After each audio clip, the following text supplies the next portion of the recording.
8 ans comme formation politique, Nouvel Élan ne recule pas et l'avance et l'a démontré hier au meeting populaire au terrain Assosa. Pichou Matabisi, à ce jour, qu'est-ce qui fait la force de votre parti pour rassembler autant de monde un dimanche? Merci beaucoup, monsieur le journaliste.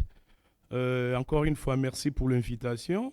Je profite d'ailleurs de votre micro, premièrement, pour remercier le militant et militante ainsi que les Quinois et tous les sympathisants du parti politique Nouvel Élan qui ont répondu présents à cette grande messe, à ce meeting populaire qui a été organisé le 17 mai au terrain à Sousa. Alors, monsieur le journaliste, vous allez vous demander les secrets qui s'est caché derrière la réussite de cet événement. Euh, Ici, il ne faut pas se poser beaucoup de questions. Nouvel Élan est à une formation politique trop jeune, avec 8 ans d'existence. Nouvel Élan aujourd'hui fait partie des rares partis politiques qui est le mieux implanté sur le territoire congolais. Nous parlons sur les 145 territoires congolais, nous sommes mieux implantés. Et nous avons des sièges construits avec le fonds propre du parti Nouvel Élan. Alors, de ces côtés-là, sur le plan implantation, il est normal que nous puissions aller dans des exploits. Mais ici, le contexte est bien précis et bien déterminé. Vous êtes sans ignorer, monsieur le journaliste, qu'il y avait la communication, le point de presse qu'a fait le président de la République.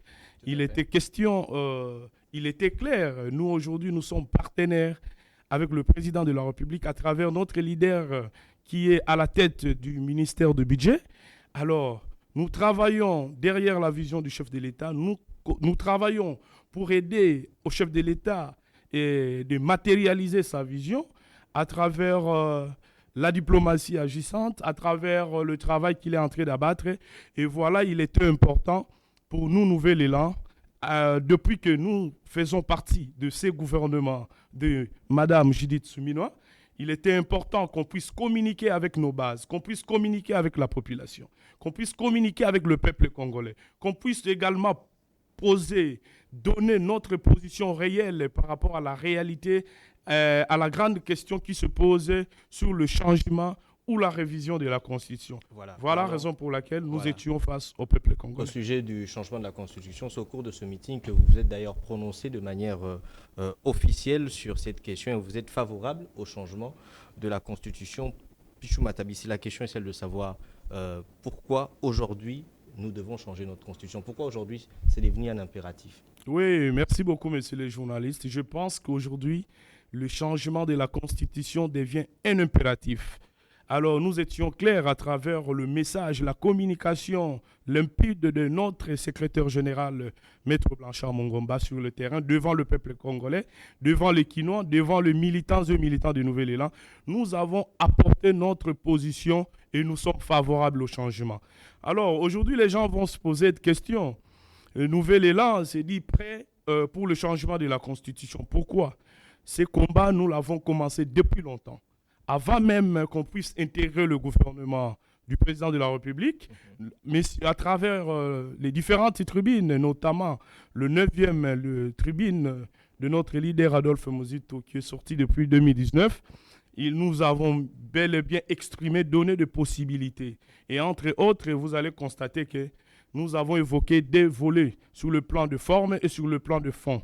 Et sur le plan de forme, ici, pour nous, lumumbistes, pour nous qui sommes nationalistes, nous sommes derrière de la vision depuis les années 60. Il y a ce que nous appelons nous, le péché originel, c'est-à-dire avec la loi fondamentale qui nous a été imposée par la Belgique, il était nullement question qu'on conduisait le pays, on gérait le pays à travers une loi qui n'était pas l'émanation du peuple congolais, qui n'avait pas été donnée par le peuple congolais.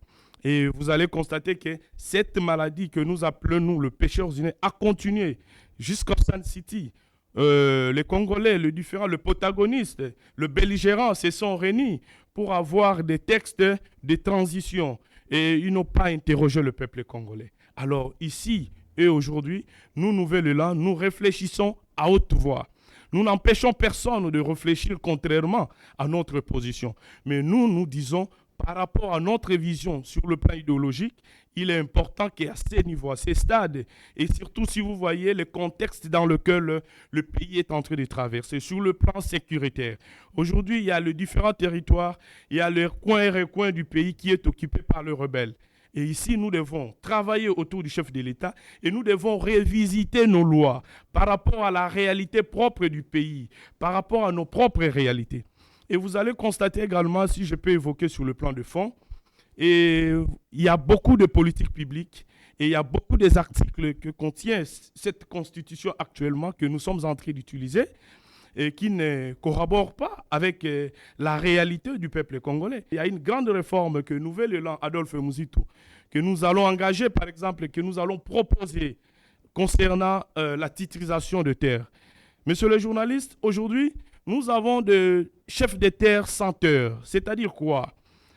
Depuis la nuit de temps, nous avons des chefs coutumiers, des responsables des terres, mais qui n'ont pas de titre terrien. Alors c'est un problème sérieux. Et cette réforme nous prend 3 secteurs majeurs de la vie sociale. Entre autres, nous avons dans le secteur foncier, nous devons engager cette grande réforme. Et dans le secteur minier, nous allons engager cette réforme, ainsi que dans le secteur forestier.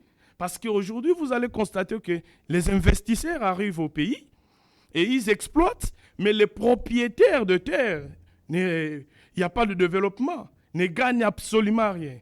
Et nous en avons beaucoup en ce qui concerne la décentralisation. Par rapport à ce que vous parlez du défi sécuritaire et de la question de la tutorisation des terres au niveau de la République démocratique du Congo, pensez-vous réellement qu'avec cette démarche, nous allons réellement parvenir à relever le défi de frontières que nous avons aujourd'hui? Parce que ce qui se passe à l'Est, c'est une question des terres. Est-ce que vous pensez qu'avec cette politique-là que vous voulez insérer dans la Constitution, nous pourrons réellement pallier à ce défi de frontières? Pas seulement aujourd'hui, c'est le Rwanda, mais demain, ça peut aussi être un autre pays.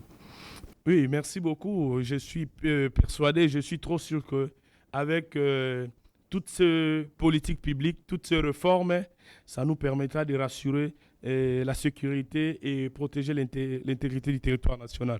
Vous savez, Adolphe Muzito, comme je l'ai toujours dit, il a été toujours souvent incompris à travers ses démarches et ses réflexions, à travers ses différentes tribunes. Muzito a parlé sur... dont je parlais de la titrisation, je l'ai évoqué clairement.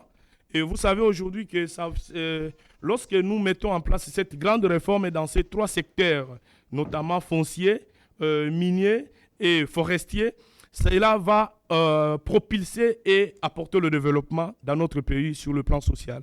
Et ici, Nouvel Élan, Adolphe Muzito a aussi proposé qu'on puisse mettre le mire à travers la frontière entre la République démocratique du Congo et le Rwanda, parce que nous en avons de l'expérience. Il y a plusieurs pays dans le monde, en Afrique et partout, qui ont construit des murs pour des raisons sécuritaires. Ce sont des réformes, ce sont des propositions.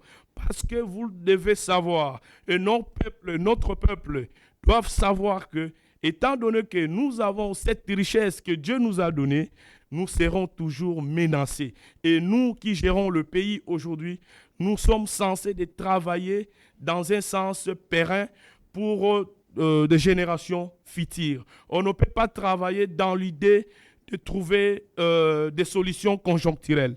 Mais plutôt, nous devons travailler dans le sens pour avoir des solutions qui vont demeurer pour toujours. Voilà un peu. Pichou Matabisi, vous avez parlé du point de vue de la population, mais il y a une partie de cette population qui se sent un peu trahie par les politiques du fait de prioriser aujourd'hui la question du changement de la Constitution par rapport à d'autres défis, notamment économiques et sécuritaires. Qu'est-ce que vous voulez dire par rapport à cela? Non, cher journaliste, il faut aider notre peuple. Il faut que nous soyons sincères. Ici, le vrai problème dans notre environnement politique, beaucoup de politiciens, dans la majorité, ne sont pas sincères face à notre population. Vous devez savoir que nous sommes dans un contexte spécifique, dans un contexte très différent. Je l'ai dit ici, que le pays est agressé par un pays ami, un pays voisin.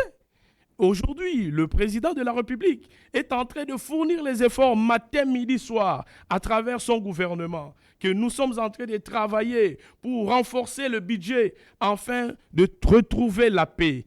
Nous avons dit dernièrement, nous qui sommes une jeunesse derrière le chef de l'État, derrière Adolphe Muzito, nous nous sommes dit et nous avons également apporté notre avis.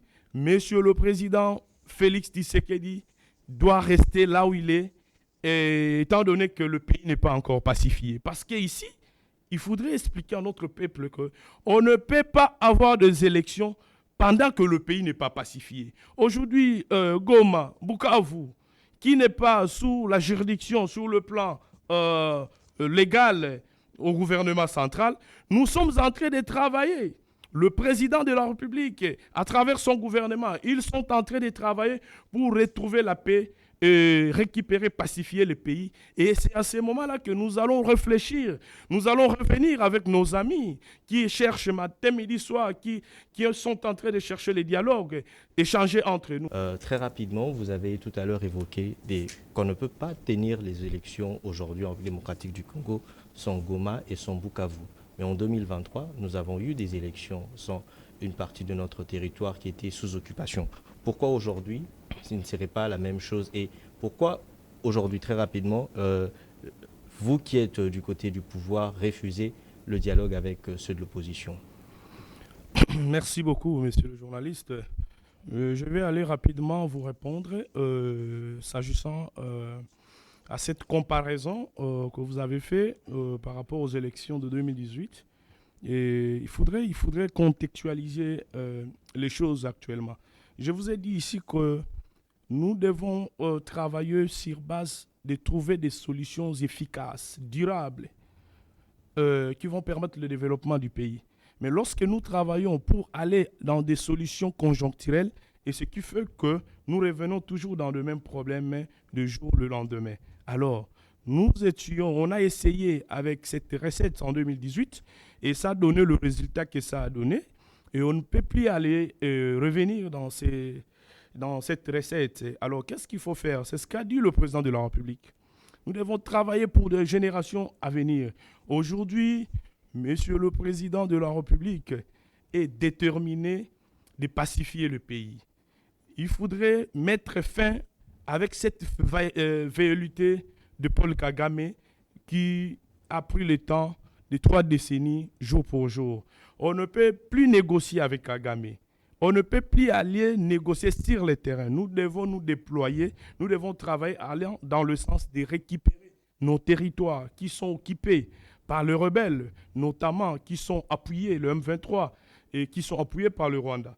Aujourd'hui, Goma, comment expliquez-vous qu'on puisse avoir des élections sans Goma, sans Bukavu?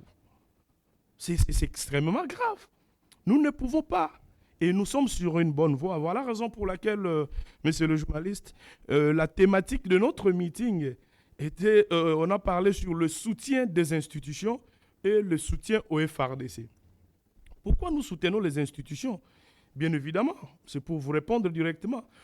Nous avons fait ce meeting pour soutenir des institutions afin que nous ayons des institutions fortes.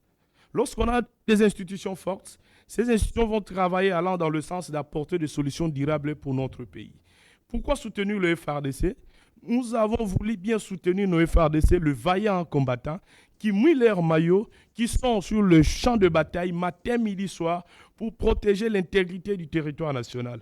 Et vous savez que dernièrement, il y a des territoires, il y a des villes qui ont été récupérées. Et aujourd'hui, il y a des exploits qui sont entrés, il y a des choses qu'on essaye de se réserver, que nous n'allons pas parler ici sur ce plateau, sur le plan sécuritaire, mais il y a un grand travail qu'il faudrait expliquer aussi à notre population que nos FARDC sont en train d'abattre un grand travail sur le terrain et rassurez-vous que dans peu de temps, nous allons pacifier le pays à travers la diplomatie agissante, bien entendu, du président de la République et à travers son gouvernement.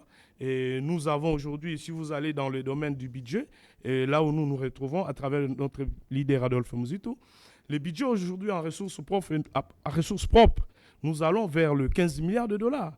Et vous allez constater qu'il y a 8 ans passés, le président de la République a retrouvé ses budgets à 4 milliards de dollars en ressources propres. C'est-à-dire qu'il y a des exploits qui sont en train de se faire sur le terrain et qu'aujourd'hui, peut-être, les Congolais sont en train de ne pas le constater visiblement, mais avec la teneur, le niveau de travail, avec les réformes qui sont en train d'être engagées actuellement, et surtout notamment au sein du ministère du Budget, là où se trouve notre leader, il y a des grandes réformes que nous sommes en train d'engager afin de doter, de projeter jusqu'en 2030. Pourquoi pas nous pouvons aller jusqu'à 30 milliards de dollars en ressources propres comme font les autres pays africains. Merci beaucoup, Monsieur Pichou Matabisi. Je rappelle que vous êtes cadre du parti Nouvel Élan, parti cher au président Adolphe Mouzitou.